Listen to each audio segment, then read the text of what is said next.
Assalamualaikum warahmatullahi wabarakatuh. Kembali lagi di channel Istana Misteri. Untuk kisah yang akan saya bawakan kali ini yaitu sebuah kisah yang berjudul Pesugihan Nelayan. Dan sebelum kita lanjut ke ceritanya, tekan dulu tombol like video ini. Dan jangan lupa tekan juga tombol subscribe channel ini. Nyalakan juga lonceng notifikasinya agar tidak ketinggalan cerita-cerita baru dari channel ini. Dan seperti apa untuk kisah kali ini? Langsung saja kita masuk ke ceritanya.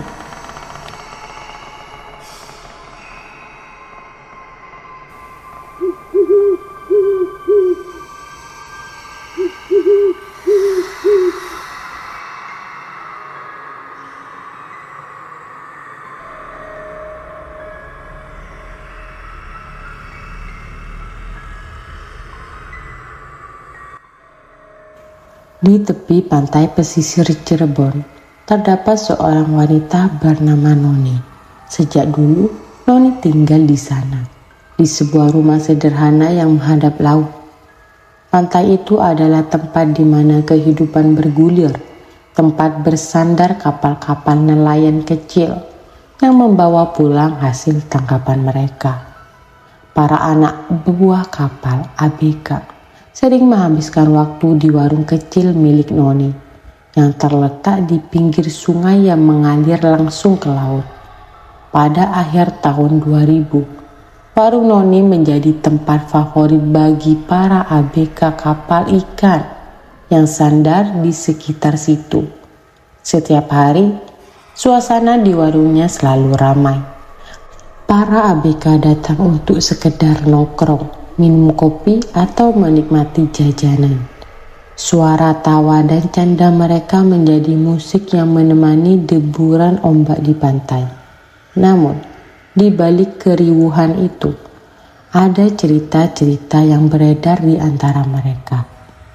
Konon, banyak di antara para nelayan yang melakukan ritual-ritual tertentu demi mendapatkan hasil tangkapan yang melimpah. Suatu sore, suasana warung cukup mencekam. Beberapa ABK yang sedang minum ciu, minuman keras khas setempat, mulai berbicara tentang peruntungan mereka di laut. Seorang pemuda bernama Komar bersama temannya Saleh tampak kesal dan frustasi. Ya Allah, kerja kok kayak gini aja. Berangkat pagi pulang malam hasilnya nihil, keluh Komar sambil meneguk minumannya. Noni yang sudah biasa mendengar keluhan seperti ini tersenyum kecil dan menenangkan. Namanya juga nelayan, ada pasang ada surut. Kalau lagi ramai ya ramai, kalau lagi sepi ya sepi. Yang penting sabar, karena rezeki gak kemana. Namun Komar tetap terlihat gelisah. Enaknya gimana ya biar gak kayak gini terus. Capek kerja keras tapi hasilnya gak seberapa, katanya lagi. Noni hanya mengangguk sambil terus menyiapkan pesanan mereka. Ia tahu bahwa kehidupan nelayan tidak pernah mudah. Beberapa dari mereka bahkan memilih jalan lain, termasuk mengikuti ritual-ritual yang dianggap bisa mendatangkan keberuntungan. Ia sendiri tidak terlalu percaya, tapi cerita tentang ritual-ritual itu sudah menjadi rahasia umum di kalangan mereka. Banyak yang melakukan semacam doa-doa khusus atau persembahan untuk penguasa laut agar hasil tangkapan mereka lebih baik. Beberapa saat kemudian, setelah suasana sedikit lebih tenang, Komar meminta Noni membuatkan semangkuk mie instan untuknya. Noni pun menuruti permintaannya, memasak mie dengan telaten. Sambil menunggu, mereka tetap berbincang. Kalau kita bisa tahu rahasianya, siapa tahu kita bisa lebih sering dapat hasil bagus, celetuk Saleh. Noni tahu bahwa banyak dari mereka, termasuk Komar dan Saleh, sudah mencoba berbagai cara untuk meningkatkan keberuntungan. Namun, laut tidak bisa diprediksi. Seperti kehidupan, ada saatnya tenang, ada saatnya badai datang tiba-tiba. Sambil menghidangkan semangkuk mie untuk Komar, Noni menatap ke arah laut yang semakin gelap. Kadang yang kita butuhkan bukan cuma keberuntungan, tapi juga keberanian untuk menerima apapun yang diberi alam, katanya dengan nada bijak. Komar dan Saleh hanya terdiam, terpengaruh oleh kata-kata Noni yang syarat makna. Sore itu, mereka tidak hanya mendapat semangkuk mie, tetapi juga pelajaran berharga tentang hidup dari wanita sederhana di pinggir pantai ini. Di sisi lain, Noni menyadari bahwa kehidupan terus berjalan.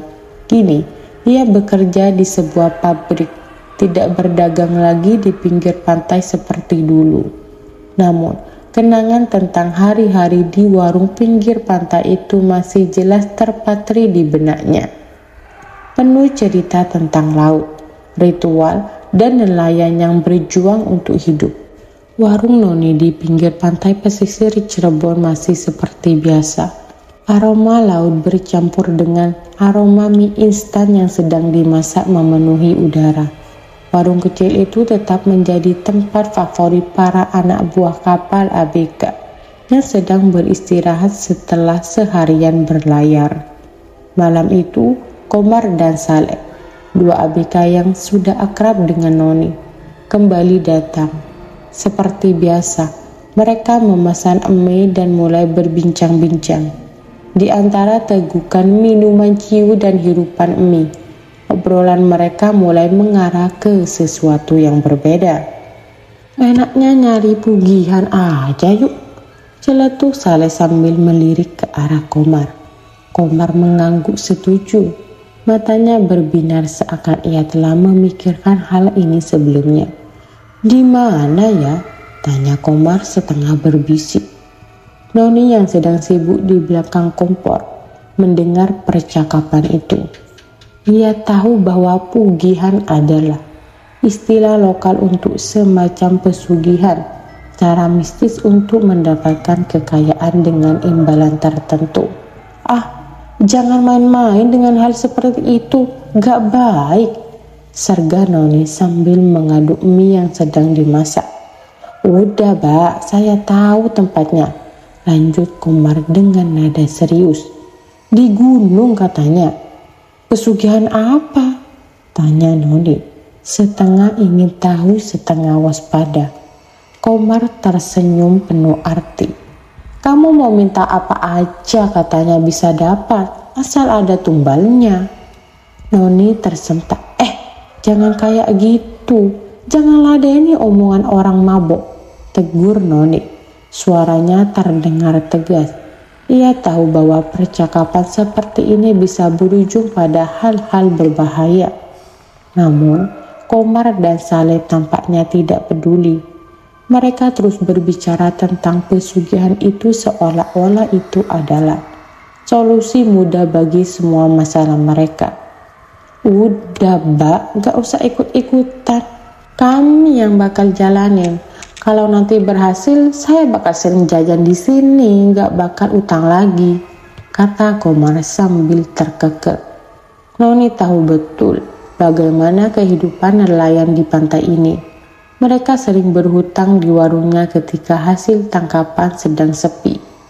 Hutang mereka bisa mencapai Rp300.000, jumlah yang cukup besar untuk tahun 2000. Utang kamu aja udah banyak, Mat.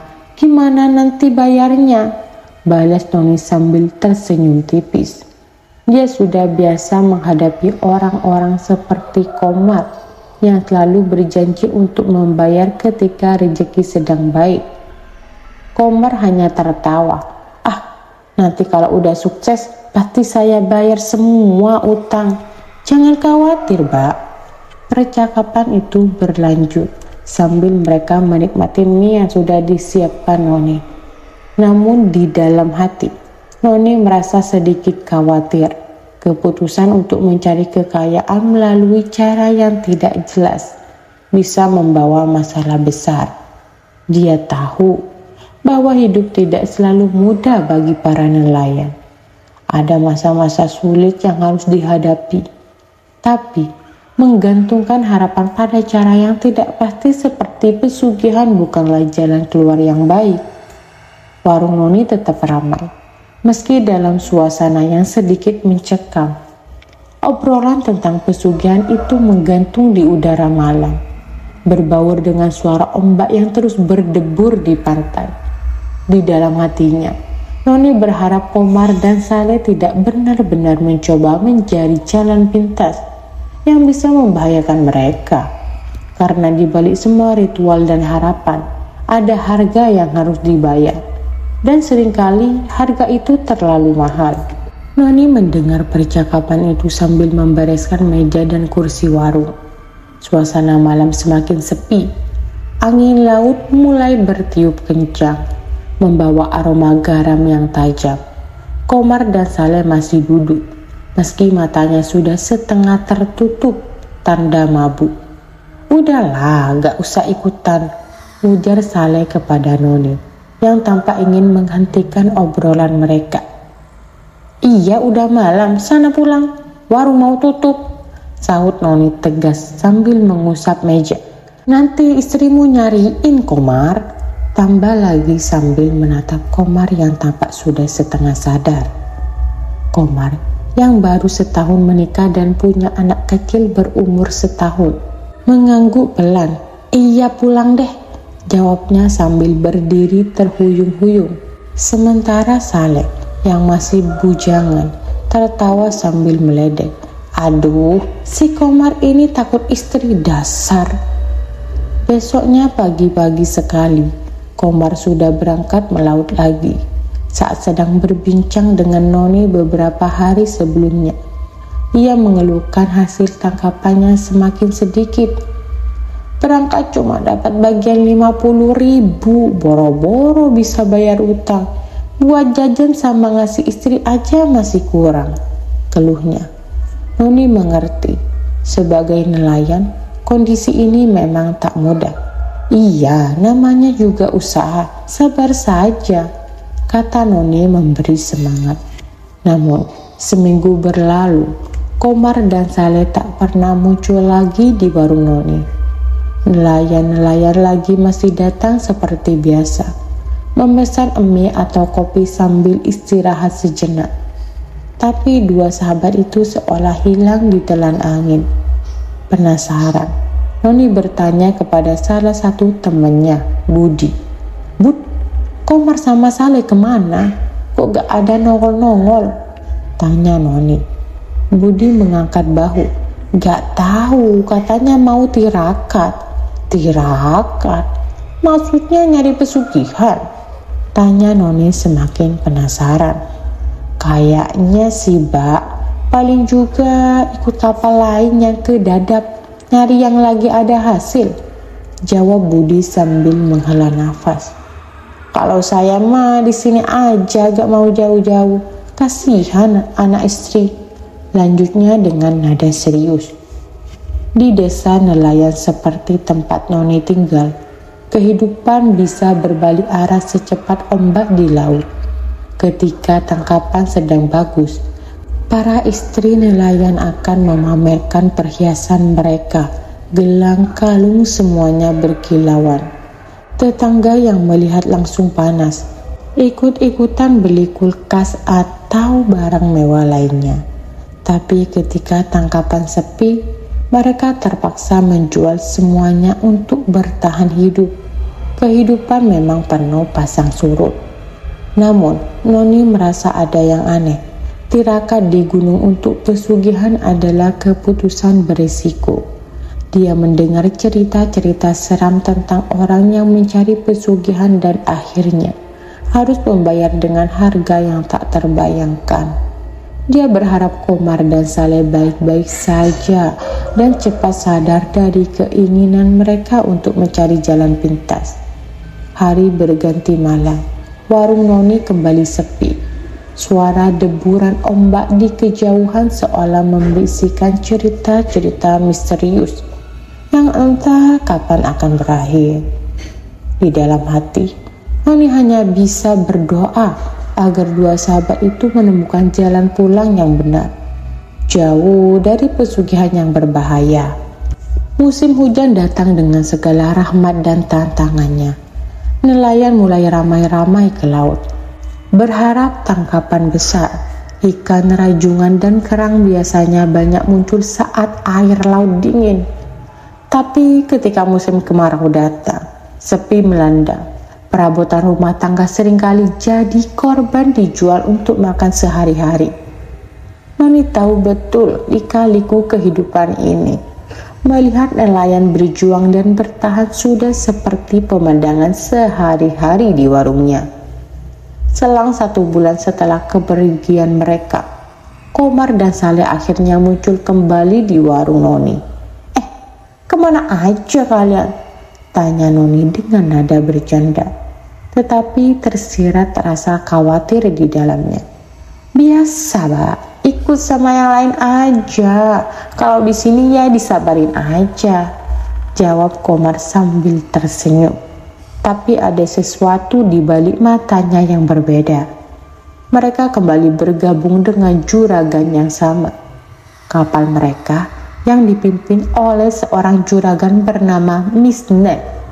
Tiba-tiba hasil tangkapannya melimpah.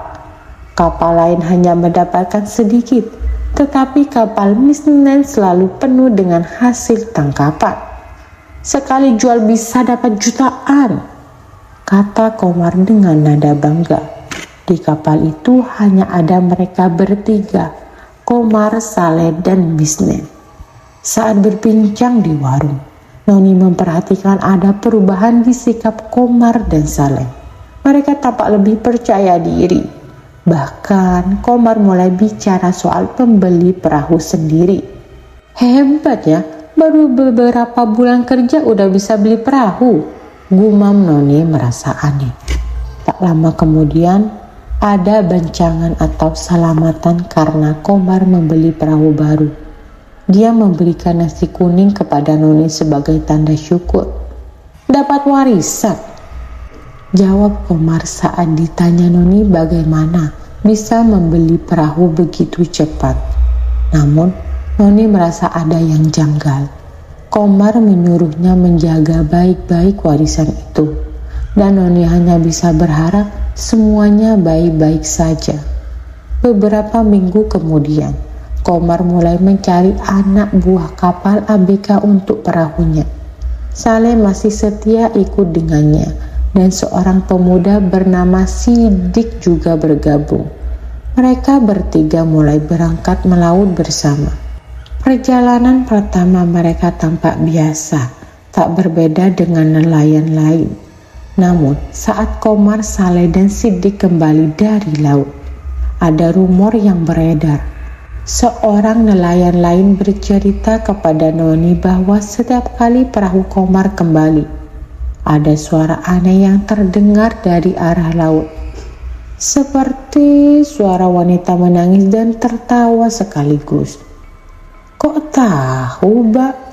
Malam itu ada yang dengar suara perempuan menangis dari perahu Komar, cerita nelayan itu dengan suara berbisik. Noni mulai merasa resah. Mungkin cuma angin atau burung laut, pikirnya mencoba merasionalisasi. Namun, cerita itu terus berulang dan semakin sering. Setiap kali Komar pulang dengan hasil tangkapan yang banyak, suara misterius itu semakin sering terdengar. Noni kemudian memutuskan untuk berbicara dengan Budi, yang sudah lama mengenal Komar.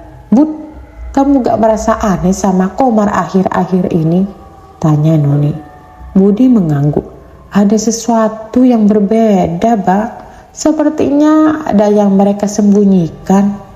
Setiap kali Noni menanyakan lebih lanjut tentang hasil tangkapan mereka yang melimpah, Komar dan Saleh selalu menghindar, mengalihkan pembicaraan atau hanya tersenyum dengan tatapan kosong. Jangan-jangan mereka melakukan sesuatu yang gak beres di laut, gumam Noni dalam hati. Pesugihan? Ritual aneh? Noni merasa semakin khawatir. Entah apa yang akan terjadi selanjutnya, tapi Noni tahu bahwa ada yang tidak beres dengan Komar dan perahunya. Keberuntungan yang tiba-tiba terlalu besar untuk diabaikan begitu saja. Dia hanya bisa berdoa, semoga tidak ada yang terlambat. Seiring berjalannya waktu, Noni semakin bingung dengan perubahan Komar. Biasanya pembagian hasil tangkapan laut cukup adil. Juragan mendapatkan 3 bagian, 1 untuk kapal, 1 untuk mesin, dan 1 lagi untuk kerja keras mereka. Tapi jika juragan tidak ikut melaut, mereka hanya mendapatkan 2 bagian, dari kapal dan mesin saja. Namun, Komar menjadi juragan dan tampaknya selalu mendapatkan hasil yang lebih dari yang lain. Bahkan, Komar bisa membangun rumah dan membeli motor baru dalam waktu singkat. Kok cepet banget dapat duitnya, padahal dapatnya segitu-gitu aja, pikir Noni. Sementara itu Saleh yang ikut dengan Komar dari awal tetap tampak biasa saja, tetap jadi anak buah kapal ABK tanpa perubahan berarti. Ada apa sebenarnya dengan Komar? Gumam Noni, merasa ada yang tidak beres. Kemakmurannya yang tiba-tiba terasa janggal. Bahkan setelah membeli motor baru, Komar kembali nongkrong di warung Noni, minum-minum dengan teman-temannya. Mereka minum AO dan anggur merah, membelikan teman-temannya minuman, dan jajan di warung Noni seperti tidak ada habisnya. Noni senang warungnya ramai, tapi tetap aja ada rasa penasaran yang terus mengganggunya. "Mar, gaya banget sih kamu sekarang," katanya sambil tertawa saat melihat Komar membelikan teman-temannya minuman. "Alhamdulillah, Mbak. Rezeki istri minta beli motor," jawab Komar santai, seolah tidak ada yang perlu dikhawatirkan. Di pagi hari, Noni mendengar kabar yang mengejutkan. Beberapa nelayan berkumpul di warung. Wajah-wajah mereka tampak serius dan penuh ketakutan. "Ada apa?" tanya Noni penasaran. "Komar, Mbak. Semalam dia jatuh dari perahunya," jawab salah satu nelayan. "Kata orang-orang dia kena apes. Lagi tenang-tenang di laut, tiba-tiba aja ada yang ngelempar dia ke laut." Noni terkejut mendengarnya. "Kok bisa jatuh?" "Nggak tahu, Mbak," katanya. Tiba-tiba ada suara perempuan ketawa dari arah laut sebelum kejadian. "Mirip seperti cerita-cerita yang kita dengar waktu itu," jawab nelayan tersebut dengan nada pelan. Malam itu, Noni merasa merinding. Ia teringat cerita-cerita tentang suara misterius yang terdengar dari arah perahu Komar. Apakah mungkin semua ini ada hubungannya dengan perubahan mendadak dalam hidup Komar? Ada sesuatu yang lebih dari sekedar keberuntungan. Beberapa hari kemudian, Saleh datang ke warung Noni. Wajahnya terlihat pucat dan lesu. "Kenapa, Le?" tanya Noni dengan nada perhatian. "Aku gak tahu, Mbak, tapi ada yang gak beres. Aku gak bisa tidur nyenyak sejak kejadian itu. Setiap malam aku dengar suara perempuan menangis," kata Saleh sambil gemetar. Noni tahu ada sesuatu yang gelap dan mengerikan sedang terjadi. Mungkin kemakmuran yang didapatkan Komar bukanlah hasil kerja keras atau keberuntungan semata. Noni hanya bisa berdoa agar semuanya kembali normal dan tidak ada lagi yang menjadi korban misteri di lautan ini. Kehebohan semakin terasa di kampung Noni. Terasa jelas bahwa kemewahan Komar menjadi topik perbincangan hangat di warung dan rumah-rumah tetangga. Tidak hanya rumah dan motor, kabarnya Komar bahkan sudah membeli mobil dalam waktu singkat. Kamu dengar gosip terbaru?" tanya Noni kepada seorang ibu-ibu yang sedang nongkrong di warungnya. "Ribut-ribut di rumahnya Komar, katanya dia nikah lagi. Ada yang bilang istrinya juga sudah dibikinin rumah di tempat lain," jawab ibu-ibu itu sambil mengaduk kopi. Beneran, cepet banget dia, sahut Noni merasa penasaran. Gimana bisa dalam waktu 3 bulan sudah bisa beli rumah, motor, dan mobil? Katanya sih dia dapat warisan, Mbak. Ada yang bilang itu hasil pesugihan atau entah apa. Tapi ada juga yang bilang dia kerja sama orang. Sekarang istrinya juga ngadu-ngadu soal pernikahan itu. Jadi ribut besar di rumah mereka. Jelas ibu-ibu yang lain. Noni merasa curiga. Semua perubahan mendadak dalam hidup Komar membuatnya merasa tidak nyaman. Ia tahu bahwa biasanya perubahan besar seperti itu tidak terjadi begitu saja, tanpa ada faktor yang tidak biasa.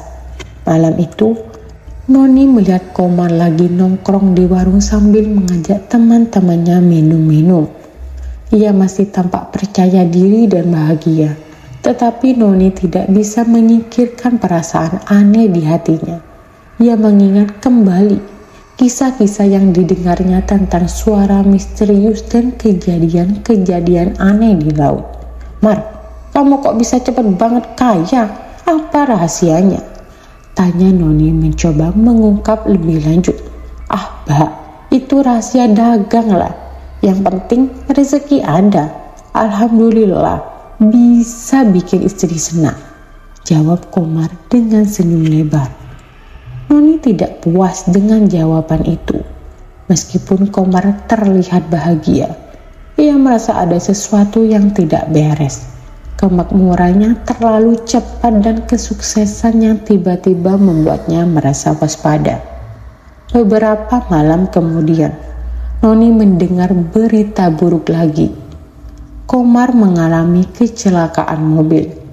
Kabarnya, mobil yang baru dibeli rusak parah dan Komar sendiri mengalami luka-luka. Gimana nih? Komar kecelakaan? Pantesan banyak yang bilang mobil baru itu bikin musibah, kata ibu-ibu di warung membahas berita terbaru. Noni merasa semakin yakin bahwa ada sesuatu yang salah. Mungkin saja kemewahan Komar memang dibayar dengan harga yang sangat mahal. Rasa penasaran dan khawatir membuat Noni bertekad untuk mencari tahu lebih lanjut tentang rahasia di balik keberuntungan Komar. Sementara itu, suasana di warung tetap sibuk dengan berbagai gosip.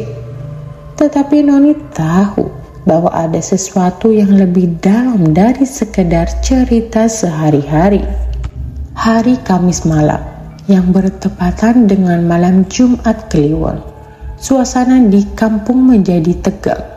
Malam itu, Komar tidak ikut melaut seperti biasanya. Hanya Saleh dan Sidik yang berangkat, meninggalkan kapal Komar terparkir di depan warung Noni. Saat Saleh tiba di pelabuhan sore itu, dia tampak ketakutan dan cemas. Ia segera menuju ke warung Noni. Dan keadaan Sidik sudah sangat mengkhawatirkan. Sidik ditemukan terbaring tak bernyawa. Lehernya terlihat seperti terjepit sarung yang entah bagaimana bisa tersangkut pada mesin kapal.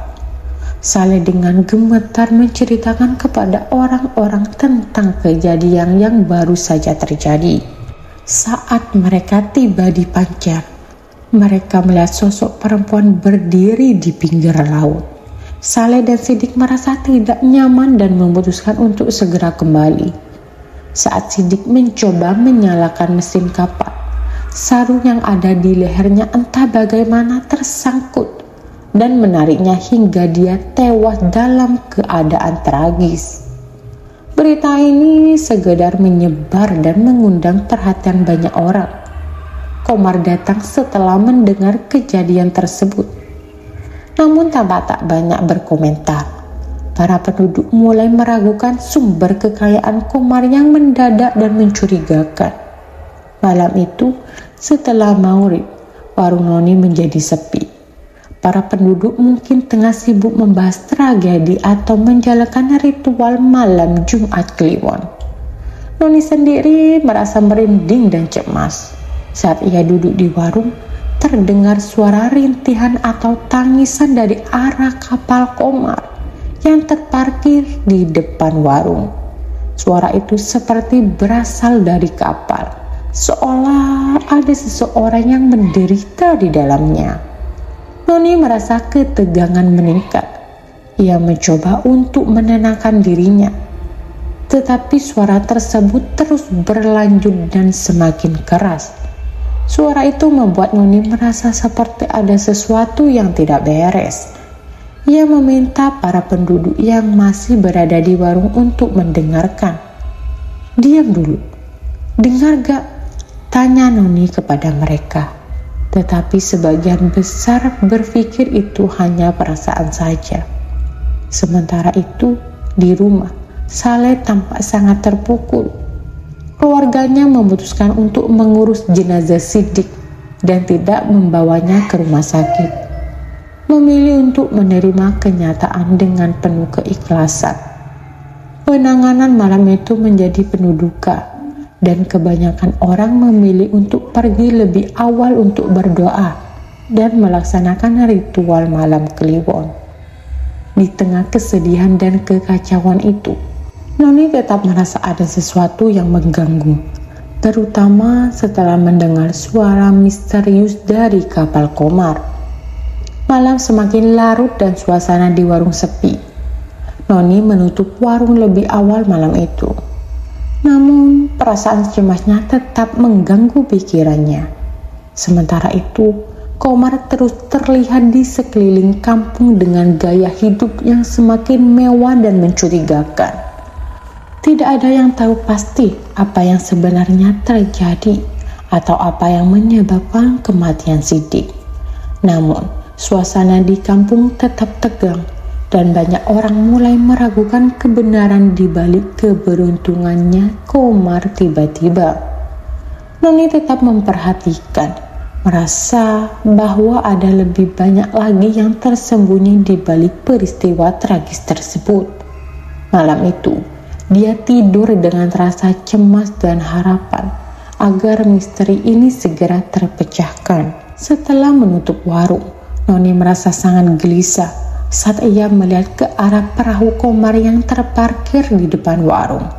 Ia melihat sosok tinggi besar dengan mata merah menyala dan taring panjang berdiri di atas perahu. Noni merasa sangat takut dan langsung lari ke rumahnya untuk memanggil ibunya. "Ibu, tolong temani saya menutup warung," kata Noni dengan cemas. Ibunya yang merasa khawatir dengan perubahan mendadak dalam sikap Noni segera menemani anaknya. Namun, ketika mereka kembali ke lokasi, sosok yang menakutkan itu sedang menghilang. Noni menutup warung dengan cepat, tetapi ketegangan dan ketidaknyamanan masih terasa. Malam itu, Noni tidak bisa tidur. Suasana di sekitar rumah terasa semakin mencekam. Pagi harinya, tetangganya yang hamil, yang biasa buang air besar di kali, tidak kembali setelah pergi ke kali. Ia biasanya diantar suaminya, tetapi pagi itu ia pergi sendirian. Ketika tetangga Noni itu kembali untuk buang air besar, ia tampak sangat cemas. "Ada yang aneh di sana. Saya lihat sesuatu di pohon besar di depan warung," kata tetangga itu. Pohon besar itu adalah pohon bau hujan, tempat yang sering digunakan untuk mengikat perahu. Noni merasa khawatir dan memutuskan untuk memeriksa pohon tersebut bersama tetangganya. Namun, ketika mereka sampai di lokasi, tidak ada yang terlihat. Tetangga itu menggambarkan bahwa matanya besar, merah, dan taring panjang. Deskripsi yang sama dengan yang lihat Noni semalam. Noni menceritakan kembali pengalaman kepada tetangganya, termasuk tentang suara rintihan yang didengarnya di malam hari. Tetangganya mengakui bahwa ia juga merasakan hal yang sama. Mereka berdua merasa ada sesuatu yang aneh, tetapi tidak ada yang bisa menjelaskan secara pasti. Perahu Komar sudah 1 minggu tidak beroperasi. Noni mengetahui bahwa perahu tersebut masih ditawarkan untuk dijual karena tidak ada yang mau menggunakannya setelah kejadian tragis yang menimpa Sidik. Perahu tersebut tampaknya menjadi pusat perhatian dan ketidaknyamanan di kampung. Dengan semua kejadian yang terjadi, suasana di kampung semakin tegang. Para penduduk mulai menghubungkan kejadian tersebut dengan dugaan adanya praktik pesugihan yang dilakukan Komar. Banyak orang menjadi waspada dan merasa tidak nyaman dengan kehadiran perahu yang tampaknya menjadi tempat tinggal makhluk-makhluk misterius. Noni dan tetangganya merasa bahwa mereka harus berhati-hati dan tidak boleh mengabaikan perasaan aneh yang mereka rasakan. Mereka merasa bahwa ada sesuatu yang lebih besar dan lebih menakutkan daripada yang bisa mereka lihat dengan mata telanjang. Kecurigaan dan ketegangan terus meningkat di antara penduduk kampung, dan banyak yang mulai mempertanyakan apa yang sebenarnya terjadi di balik keberuntungan tiba-tiba Komar dan tragedi yang menimpa Sidi. Setelah tragedi yang menimpa Sidi, perahu lama Komar akhirnya dijual kepada seorang dari Indramayu. Orang tersebut mungkin tidak mengetahui sejarah kelam perahu tersebut yang menyebabkan tragedi. Perahu yang baru yang sudah dipesan oleh Komar tiba setelah perahu lama terjual. Saleh yang sempat ketakutan dan enggan berlayar menggunakan perahu lama akhirnya kembali mencari ABK baru. Ia berhasil menemukan seorang ABK baru bernama Pujangan. Dan perahu baru itu pun mulai beroperasi. Meskipun perahu baru dan ABK baru, ketegangan di kampung tetap terasa. Dia cerita tentang tragedi yang menimpa Sidik masih menjadi bahan perbincangan. Setelah 3 bulan, kejadian-kejadian aneh seperti terus berulang. Pada hari Sabtu berikutnya, tetangga belakang rumah Noni, seorang ibu-ibu meninggal dunia.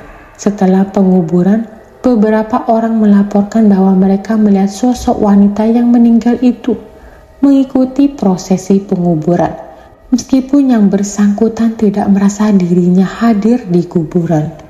Tetangga yang meninggal itu tidak mengetahui bahwa dia meninggal dunia hingga setelah penguburan selesai. Dia merasa seperti sedang tidur dan tidak merasakan apa-apa hingga bangun dan diberitahu tentang kematiannya. Kejadian ini semakin memperkuat rasa ketidaknyamanan dan rasa takut di kampung. Banyak orang mulai merasa bahwa ada sesuatu yang aneh dan tidak wajar yang terjadi di sekitar mereka. Noni dan penduduk kampung lainnya merasa semakin waspada dan cemas. Mereka mulai berpikir bahwa kejadian-kejadian ini mungkin ada hubungannya dengan pesugihan atau hal-hal mistis lainnya. Kehadiran perahu yang baru dan ABK baru juga tidak mampu menghilangkan rasa ketegangan yang ada di kampung. Dengan kejadian-kejadian yang terus berulang dan ketidakpastian yang melingkupi mereka, penduduk kampung berusaha mencari penjelasan dan mencari cara untuk menghadapi teror yang tampaknya tidak pernah berakhir. Noni, Saleh, dan penduduk kampung lainnya terus berdoa dan berharap agar situasi ini segera membaik dan tidak ada lagi tragedi yang akan menimpa mereka. Kematian Ibu Esi menjadi kejadian tragis yang menyelimuti kampung. Setelah penguburan, keluarga dan tetangga mencoba mengatasi kesedihan. Kakaknya yang merasa terjaga mengatakan bahwa Ibu Esi tidak bisa dibangunkan.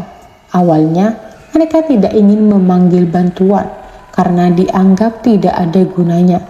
Tetapi akhirnya mengakui bahwa Ibu Esi telah meninggal.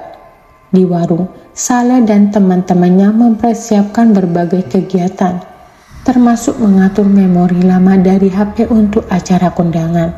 Saleh meminjam memori dari Noni yang dengan senang hati membantunya. Noni berharap semuanya akan berjalan lancar dan memberikan semangat bagi Saleh yang tampak lelah.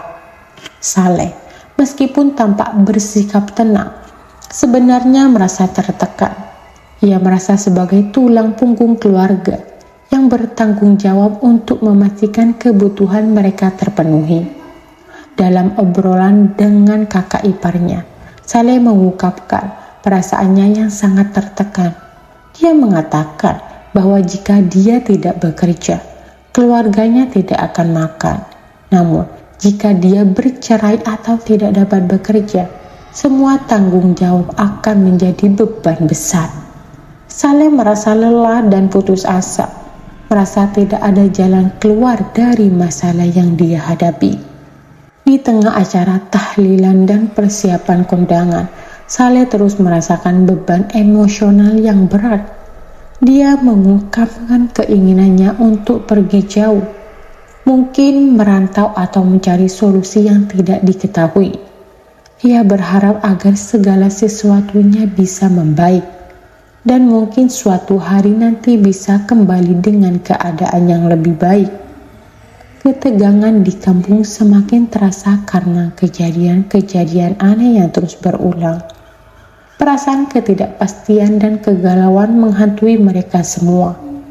Noni, Saleh, dan penduduk kampung berdoa agar situasi ini segera membaik dan mereka bisa menemukan ketenangan yang mereka rindukan. Namun, meskipun mereka berusaha menjalani kehidupan sehari-hari, bayangan tragedi dan ketidakpastian terus menghantui mereka, mengingatkan akan dampak dari kejadian-kejadian tragis yang telah terjadi. Setelah meminjam uang dari kakak iparnya untuk biaya sabar di kondangan, Saleh dan teman-temannya berangkat dengan penuh semangat. Mereka berdua berangkat dengan motor. Meskipun Saleh sudah mabuk di acara kondangan, suasana menjadi sangat meriah dengan musik organ dan joget yang membuat banyak orang bergembira. Namun, suasana menjadi kacau ketika Saleh yang mabuk memaksakan diri untuk naik panggung. Padahal orang rumah belum siap. Keadaan semakin buruk ketika acara kondangan berlangsung dan Saleh bersama teman-temannya harus pulang. Dalam keadaan mabuk, Saleh yang seharusnya tidak mengemudikan motor malah menjadi pengemudi sementara temannya yang lebih sadar duduk di belakang. Mereka pulang dalam keadaan yang sangat tidak aman. Saat dalam perjalanan pulang, motor yang dikendarai Saleh mengalami kecelakaan di daerah Bedulan, sebuah tempat yang terkenal dengan patung-patung di tengah jalanan. Motor tersebut oleng dan jatuh, menyebabkan Saleh terlempar dari motor. Dalam keadaan tidak sadar, Saleh berlari ke arah yang salah, tepat ke jalur bus. Dia dihantam oleh bis yang melaju kencang, menyebabkan tubuhnya kepental jauh dari lokasi. Para saksi yang melihat kejadian tersebut segera berhenti dan melihat banyak orang berkumpul di sekitar lokasi kecelakaan. Mereka mendapati Saleh terluka parah, sementara teman Saleh yang duduk di belakang motor hilang dan tidak diketahui keberadaannya. Teman Saleh ditemukan kemudian di dekat kuburan keramat dalam keadaannya sangat mengenaskan. Kaki dan tangan keluar dari posisinya dan mukanya sudah hancur. Teman Saleh dibawa ke rumah sakit untuk mendapatkan perawatan. Namun, kejadian tragis ini meninggalkan dampak besar bagi komunitas dan keluarga Saleh. Kesedihan mendalam melanda semua orang dan perasaan kehilangan serta penyesalan menyelimuti mereka yang mengetahui kejadian tersebut. Saleh yang sebelumnya penuh harapan dan berusaha keras untuk memenuhi tanggung jawabnya, harus menghadapi nasib tragis yang tidak pernah diharapkan. Kejadian ini menjadi peringatan bagi banyak orang di kampung tersebut tentang bahaya alkohol dan pentingnya keselamatan dalam berkendara.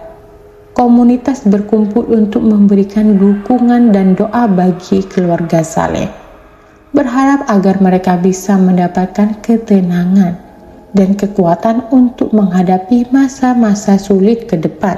Saleh yang mengalami kecelakaan hanya mengalami lecet-lecet di muka dan tubuhnya. Meskipun dia masih bernafas dan terlihat agak sadar, kondisinya sangat memprihatinkan. Teman Saleh yang terluka lebih parah ditemukan di dekat kuburan keramat dan dibawa ke rumah sakit. Saleh sendiri dibawa ke rumah sakit dengan harapan mendapatkan perawatan medis yang memadai. Keluarga Saleh, termasuk kakak ipar Anda, diberitahu tentang kecelakaan tersebut sekitar jam 11 malam. Mereka diberitahu oleh orang yang ikut ke rumah sakit dan mengabarkan keadaan Saleh dan teman-temannya. Informasi tersebut datang setelah mereka mendengar kabar dari pihak rumah sakit dan orang-orang di lokasi kejadian. Namun, ada kejadian aneh yang terjadi sebelum kabar tersebut sampai. Sekitar jam 10 malam, kakak ipar mendengar ketukan di jendela kamarnya. Ketukan itu terdengar jelas, tetapi ketika dia membuka jendela, tidak ada siapa-siapa di luar. Kakak ipar merasa bingung dan kembali masuk ke dalam rumah. Berpikir mungkin itu hanya suara angin atau halusinasi. Sekitar setengah jam kemudian, ketukan itu terdengar lagi. Tetapi kali ini lebih keras dan berulang. Istrinya juga mendengar ketukan tersebut dan merasa khawatir. Namun, tidak ada orang yang terlihat di luar jendela. Mereka berdua merasa bingung dan cemas, tetapi tidak terlalu memikirkannya lebih jauh pada saat itu. Ketika jam menunjukkan pukul 11 malam, kakak ipar baru menerima kabar dari keluarga bahwa Saleh dan temannya mengalami kecelakaan. Mereka menginformasikan bahwa kecelakaan terjadi sekitar jam 10 malam, yang ternyata bertepatan dengan waktu ketukan misterius di jendela. Keluarga dan tetangga yang mengetahui berita tersebut merasa terkejut dan bingung mengingat kejadian yang tidak biasa ini. Akhirnya, kakak ipar memutuskan untuk pergi ke rumah sakit untuk menunggu kabar lebih lanjut. Mereka tiba sekitar jam 11.30 atau tengah malam, dan situasi menjadi semakin jelas. Saleh yang tampaknya tidak mengalami luka serius, tetapi tetap dalam kondisi yang perlu perhatian medis. Dan teman Saleh yang terluka parah sedang mendapatkan perawatan. Kejadian ini meninggalkan kesan mendalam pada semua yang terlibat, terutama karena ketukan misterius yang terjadi sebelum kabar kecelakaan sampai. Komunitas di sekitar pun merasa cemas dan terkejut dengan kejadian tersebut. Dan banyak yang mulai merasakan keanehan serta berusaha mencari penjelasan atas peristiwa-peristiwa aneh yang terjadi. Setelah kecelakaan Saleh dan temannya, suasana di rumah sakit menjadi sangat tegang. Komar, yang juga merupakan salah satu teman dekat Saleh dan dikenal sebagai orang yang membantu dalam proses mandikan jenazah, langsung hadir begitu kabar kecelakaan sampai. Dia memutuskan untuk ikut dalam proses pemandian meskipun awalnya dilarang, karena mereka perlu untuk memberi penghormatan terakhir dan mendukung keluarganya.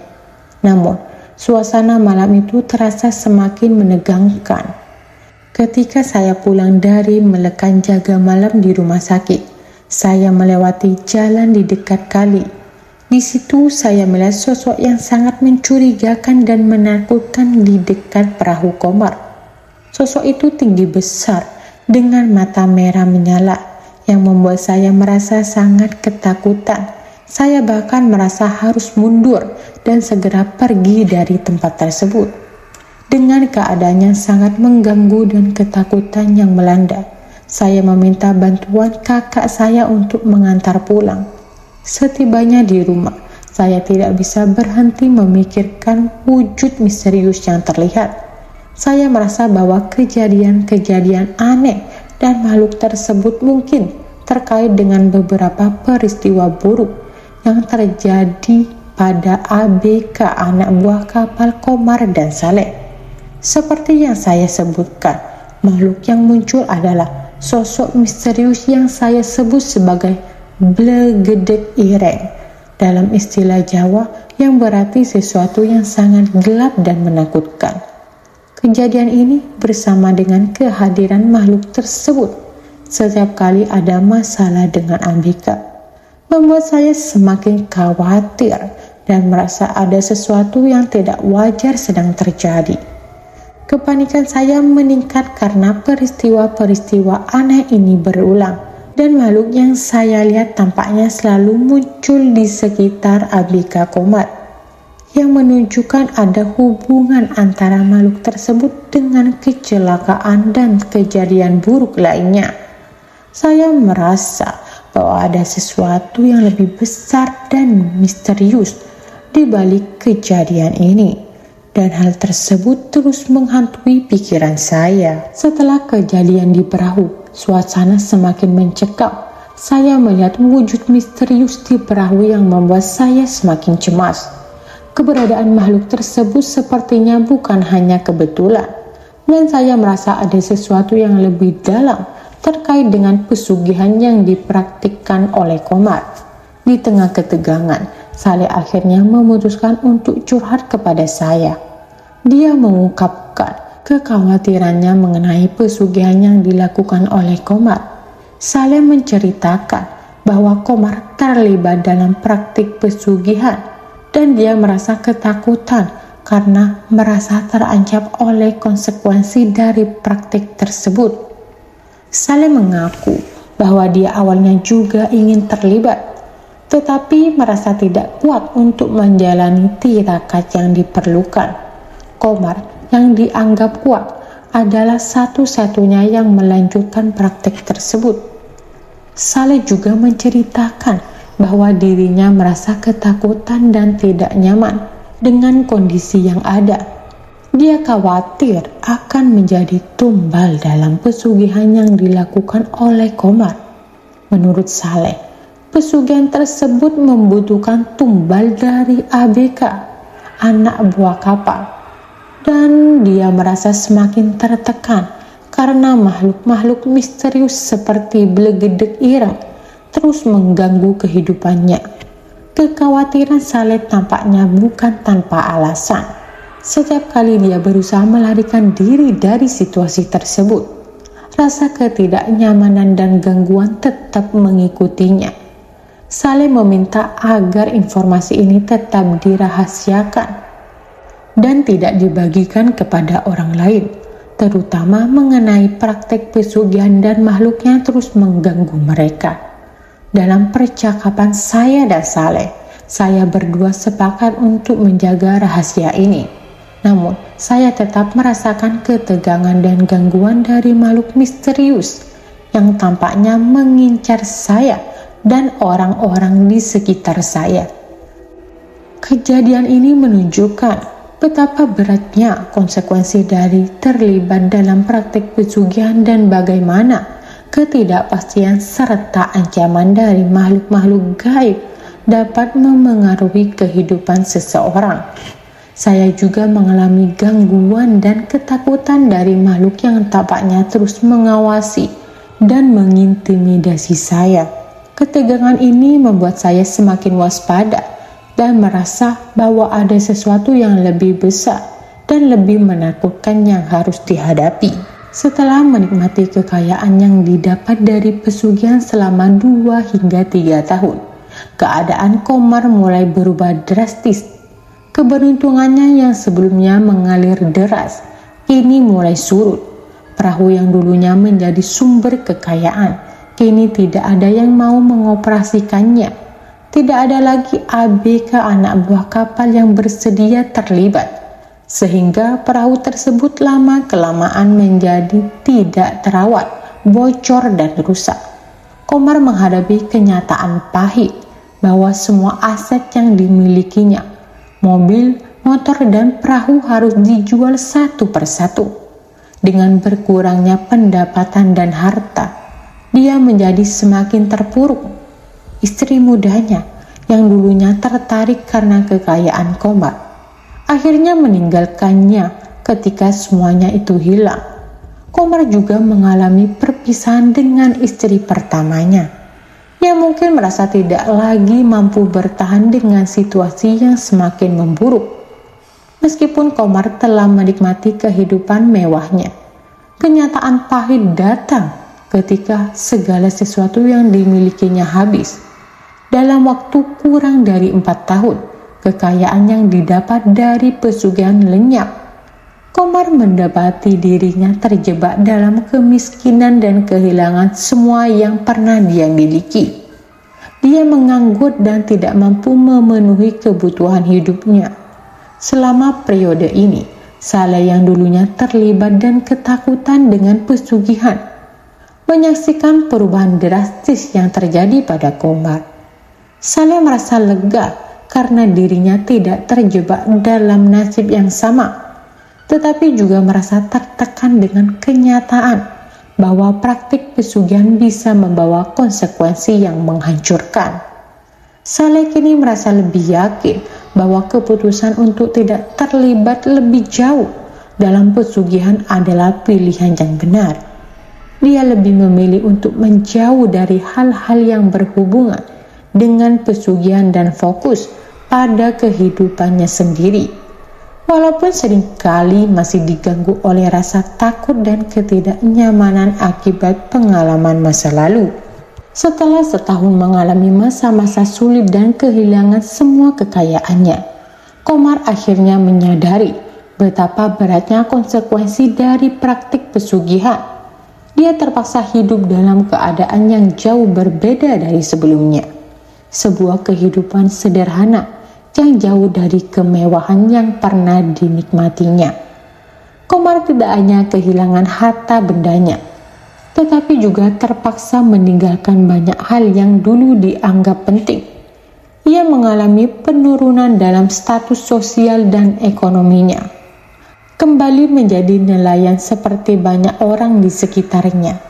Rumah besar yang pernah dimilikinya dijual, dan sekarang ia tinggal di rumah sederhana yang khas untuk kehidupan nelayan. Kehidupan sehari-harinya sekarang biasa dan tidak ada yang menonjol. Walaupun hidupnya kembali normal, Komar merasa beruntung karena dia masih hidup dan tidak menjadi tumbal dalam perjanjian pesugihan yang dilakukan. Dia sering merasa bersalah dan menyesal atas jalan yang pernah diambilnya. Kini, ia fokus pada kehidupan baru dengan lebih banyak ibadah dan mendekatkan diri kepada Tuhan sebagai bentuk penebusan dosa dan kesalahan masa lalu. Sementara itu, Saleh yang dulunya terlibat dalam dunia pesugihan sudah menjauh dari praktik tersebut dan mendapatkan juragan baru. Dia merasa stabilitas hidup dan penghasilan yang lebih baik tanpa harus terlibat dalam hal-hal mistis. Keputusan Saleh untuk menjauh dari pesugihan terbukti benar dan diyakini menjalani kehidupan yang lebih damai. Di desa tempat mereka tinggal, ternyata banyak nelayan yang terlibat dalam berbagai ritual mistis dan pesugihan. Bukan hanya Komar, praktek ini mungkin sudah menjadi bagian dari budaya atau kepercayaan yang ada di kalangan mereka. Meskipun demikian, banyak yang tidak menyadari bahwa dan konsekuensi berat dari jalan yang mereka pilih, dan tidak sedikit yang harus membayar harga yang sangat mahal. Komar dengan segala penyesalan dan perubahan dalam hidupnya menjadi salah satu contoh dari betapa pentingnya menghindari jalan pintas yang penuh risiko dan dampak negatif. Kini dia hidup dengan kesederhanaan, bersyukur atas kehidupan yang masih ada, dan berusaha memperbaiki diri untuk masa depan yang lebih baik.